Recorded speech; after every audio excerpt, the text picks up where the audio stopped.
নমস্কার ভিউয়ার্স, আপনারা দেখছেন আপনাদের প্রিয় চ্যানেল কমটেক এসপি। তো অন্য দিনকার মতন আজকেও নতুন একটি ভিডিও নিয়ে উপস্থিত হয়েছি। তো প্রথমে একটু সবার কাছে একটু ক্ষমা চেয়ে নিই, অসুস্থতার কারণের জন্য অনেক কদিন ভিডিও আপলোড করতে পারিনি, তো একটু আমাকে মার্জনা করবেন। আর অনেকেই কমেন্ট করছিলেন যে আইসিটি 7th ফেজ রিক্রুটমেন্টের জন্য যে গুরুত্বপূর্ণ এমসিকিউ কোশ্চিন তার পর্ব 3 ভিডিওটা কবে আসছে। তো আজকে আমি আইসিটি 7th ফেজ রিক্রুটমেন্টের পর্ব 3 নিয়ে উপস্থিত হয়েছি। তো বেশি কথা বাড়িয়ে অযথা সময় নষ্ট করব না। একটু বলে রাখি, চ্যানেলে যারা নতুন তারা অবশ্যই চ্যানেলটিকে সাবস্ক্রাইব করে একটু সহযোগিতার হাত বাড়িয়ে দেবেন এবং ভিডিওটি ভালো লাগলে একটু লাইক করবেন। তো চলুন ভিডিওতে যাওয়া যাক।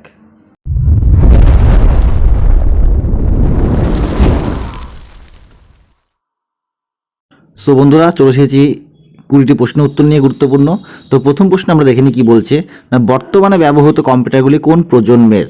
না বর্তমানে ব্যবহৃত যে আমরা কম্পিউটারগুলো ব্যবহার করে থাকছি সেটি দ্বিতীয়, প্রথম, চতুর্থ না তৃতীয় প্রজন্মের। তো এখানে সঠিক উত্তর হয়ে যাচ্ছে চতুর্থ প্রজন্মের, অর্থাৎ 4th জেনারেশনের কম্পিউটার হচ্ছে প্রথম পর্যায়ে আমরা যে কম্পিউটারগুলোকে ব্যবহার করে থাকছি। চলে আসছে দ্বিতীয় প্রশ্নে। দ্বিতীয় প্রশ্নে বলা হচ্ছে প্লটার হলো এক ধরনের কি। তো বন্ধুরা একটু বলে রাখি, আমরা যে ব্যানার বা ফ্লেক্সগুলোকে আমরা ব্যবহার করি, যেটা ডিটিপি তৈরি করার পর প্লটারের সাহায্যে প্রিন্ট আউট করা হয়, তো সেই প্লটারটা এক ধরনের কি না, প্লটারটা এক ধরনের বিনোদনকারী যন্ত্র, তথ্য বিনিয়োগ যন্ত্র, গণনা যন্ত্র না প্রিন্টার।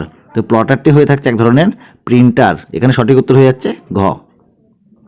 চলে আসছে আমাদের 3 নম্বর প্রশ্নে, নিচের কোন ক্ষেত্রে হাইব্রিড কম্পিউটারকে ব্যবহার করা হয়ে থাকে।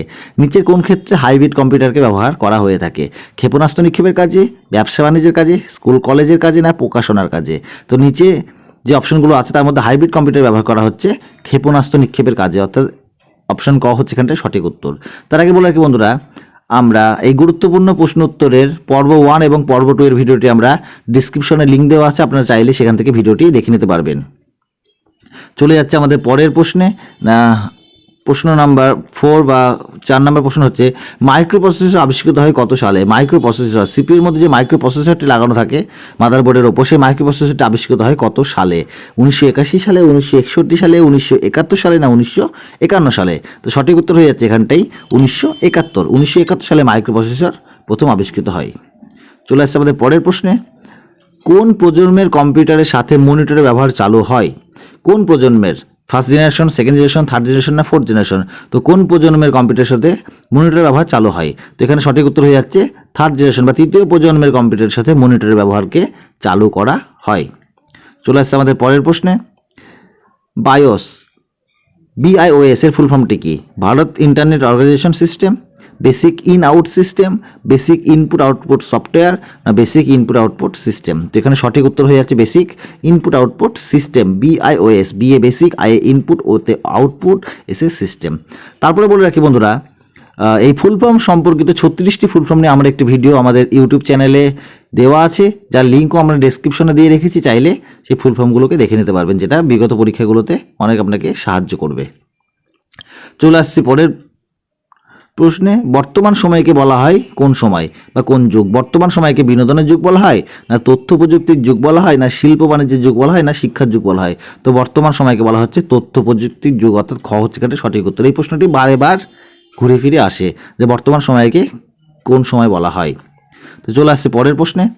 8 নম্বর প্রশ্নে বলা হচ্ছে মাইক্রোসফট এক্সেল ডিফল্ট সিট বা পেজ কটা থাকে। তো আমরা এক্সেল খুললে যে নর্মাল বা প্রাথমিক অবস্থায় যে পেজগুলোকে দেখতে পাই সেটা কটি থাকে, 4টে, 5টা, 2টো না 3টে। তো এখানে সঠিক উত্তর হয়ে যাচ্ছে 3টে। 3টে এখানটাই সঠিক উত্তর। 3টে ডিফল্ট পেজ থাকে, সিট 1, সিট 2 এবং সিট 3 নামে।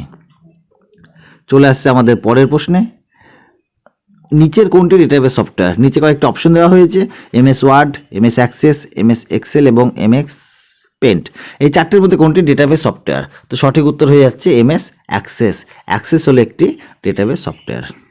তো চলে আসছে আমাদের পরের প্রশ্ন, 10 নম্বর কোশ্চেন, কোন যন্ত্রটি চার্লস ব্যাবেজ তৈরি করেন। চার্লস ব্যাবেজের তৈরি কোন যন্ত্রটি। কম্পিউটারের জনক চার্লস ব্যাবেজ কোন যন্ত্রটি তৈরি করেন, ডিফারেন্স ইঞ্জিন, মার্ক 1, ENIAC না অ্যাবাকাস।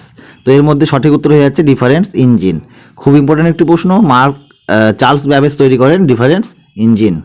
চলে আসছে পরের প্রশ্নে, 11 নম্বর প্রশ্নে কি বলা হচ্ছে, উইন্ডোজ 98 একটি কত বিটের অপারেটিং সিস্টেম। 8 বিটের অপারেটিং সিস্টেম, 16 বিটের অপারেটিং সিস্টেম, 24 বিটের অপারেটিং সিস্টেম, না 32 বিটের অপারেটিং সিস্টেম? তো উইন্ডোজ 98টা হচ্ছে একটি 32 বিটস 32 বিটের একটি অপারেটিং সিস্টেম হচ্ছে উইন্ডোজ 98। চলে আসছে পরের প্রশ্নে, নিচের কোনটি প্রেজেন্টেশন সফটওয়্যার? নিচে যে অপশনগুলো দেওয়া হয়েছে এর মধ্যে কোনটি presentation software? Oracle, visual Fox pro, MS power point না নোটপ্যাড? তো সঠিক উত্তর হয়ে যাচ্ছে MS power point. MS power point একটি প্রেজেন্টেশন বা উপস্থাপনাকারী একটি সফটওয়্যার। চলে আসছি 13 নম্বর প্রশ্নে, রিপ্লেস করা শর্টকাটটি কি হলো? রিপ্লেস, আমরা যে কোনো লেখাকে পরিবর্তন করি, রিপ্লেস করি, তার শর্টকাট হচ্ছে, সঠিক উত্তর হচ্ছে কন্ট্রোল এইচ। CTRL কে চেপে ধরে এইচকে প্রেস করলে আমরা রিপ্লেস উইন্ডোটাকে পেয়ে যাব। এখানে অপশনে ছিল কন্ট্রোল আর, কন্ট্রোল এইচ, অল্ট এইচ এবং অল্টার। তো সঠিক উত্তর হচ্ছে কন্ট্রোল এইচ। চলে আসছে আমাদের পরের প্রশ্নে, পেন্ট অপশনটি কোন মেনুর মধ্যে থাকে? প্রিন্ট অপশনটি কোন মেনুর মধ্যে থাকে? তো আমরা কম্পিউটারে কোনো কিছু তৈরি করার পর সেটাকে যখন কাগজে আমরা ছাপাই বা প্রিন্ট করি, সেই প্রিন্ট অপশনটি কোথায় থাকে?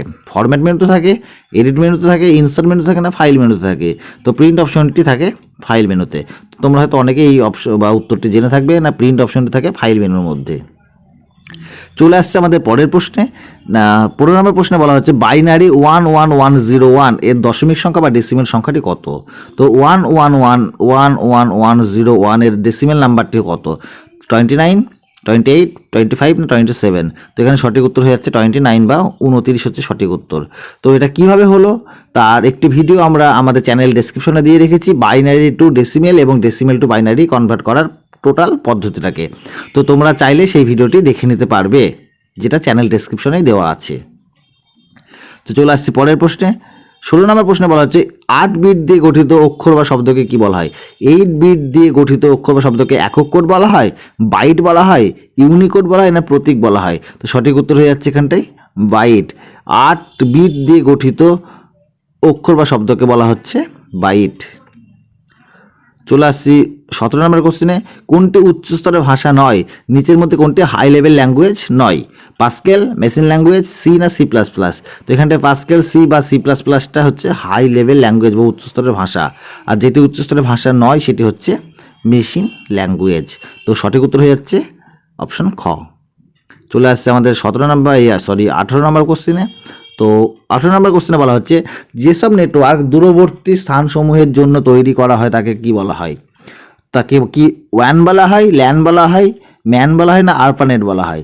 তো ওয়ান হচ্ছে ওয়াইড এরিয়া নেটওয়ার্ক, ল্যান হচ্ছে লোকাল এরিয়া নেটওয়ার্ক, ম্যান হচ্ছে মেট্রোপলিটন এরিয়া নেটওয়ার্ক এবং সর্বপ্রথম নেটওয়ার্ক হচ্ছে আরপানেট। তো এখানে সঠিক উত্তর হয়ে যাচ্ছে দূরবর্তী স্থানসমূহের জন্য ব্যবহার করা নেটওয়ার্কটি হচ্ছে ওয়ান, অর্থাৎ ওয়াইড এরিয়া নেটওয়ার্ক। চলে আসছে আমাদের পরের প্রশ্নে, এমবি পার এস এর অর্থটি কি? এমবি পার এস অর্থটি হচ্ছে mega bit per second, mega byte per second, multi byte per second, না মাল্টি বিট পার সেকেন্ড? তো এখানটায় বলা হয়েছে এমবি পার এস, এর সঠিক উত্তরটি হয়ে যাচ্ছে মেগা বাইট পার সেকেন্ড। এখানে একটা কথা বলে রাখি বন্ধুরা, এখানে যদি এমবিটাকে যদি স্মলে দিয়ে পার এস থাকতো তাহলে উত্তরটা হতো মেগা বিট। এখানে মনে রাখবে ক্যাপিটাল বি থাকলে আমরা বাইটকে বুঝি এবং স্মল বি থাকলে আমরা বিটকে বুঝি। যেহেতু আমাকে অপশনটাই প্রশ্নটাই বলা হয়েছে এমবিপিএস এর বিটা ক্যাপিটাল রাখা হয়েছে, তার জন্য আমরা মেগা বাইট পার সেকেন্ড বলে থাকবে এটিকে। তো সঠিক উত্তর হচ্ছে খ। চলে আসছে পরের প্রশ্নে বা শেষ প্রশ্নে। শেষ প্রশ্নে বলা হচ্ছে ইমেল ঠিকানায় @ পরের অংশটিকে কি বলা হয়? ইমেল ঠিকানায় যে আমরা @ ব্যবহার করি এর পরের অংশটিকে বলা হচ্ছে কি? এর পরের অংশটিকে কি হোস্ট নেম বলা হয়, ইউজার নেম বলা হয়, ডোমেইন নেম বলা হয়, না প্রোটোকল বলা হয়? তো @ পরের অংশটিকে বলা হচ্ছে ডোমেইন নেম বলা হচ্ছে। তো এই হচ্ছে আজকের গুরুত্বপূর্ণ 20টি প্রশ্ন, ভালো করে একটু দেখবেন। তো আজকের ভিডিওটি এইটুকুনি, ভিডিওটি ভালো লাগলে অবশ্যই একটি লাইক করবে এবং পাশে থাকবেন। তো দেখা হচ্ছে পরবর্তী ভিডিওতে, আজকের মতন ধন্যবাদ।